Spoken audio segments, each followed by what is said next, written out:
Now today I kind of wanted to do something different, so today is going to be start of a new series, which is going to be multiple videos, where I'm going to talk about the Hungarian Revolution of 1848. It is, frankly, just a very overlooked conflict, which I think is actually pretty important to history, as it created things such as an alliance between two great powers, and helped lead to the eventual collapse of the revolutions of 1848, as it was probably one of the largest revolts in the year itself, as 1848 is known as the year of revolutions, and for good reason.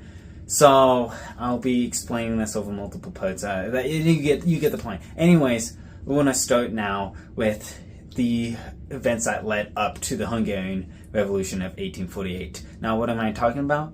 I'm talking about the Jacobin Club, which was formed in 1790. It would probably be the start of this a snowball of liberalism, which will start to form going into 1848, where from once it hit 1848, more specifically April of 1848, a revolution would be sparked and war would be started.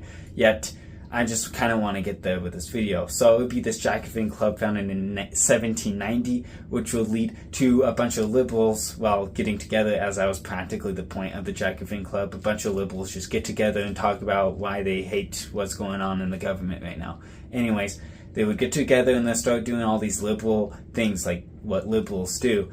And they were kind of taking off like what the French were doing, because this was like around the time of the French Revolution, so they were kind of like copying them in a way. This is me after editing the video. I realized I left a very important part out, and that was that the leaders of the Jacobin Club were eventually captured and executed in 1795. So yeah, back to the video. The ideas of the Jacobin Club in Hungary still lived on, and this will eventually lead to some liberal reforms, as over time, like in 1814, I'm pretty sure. I'll put the time, like, actual year right there.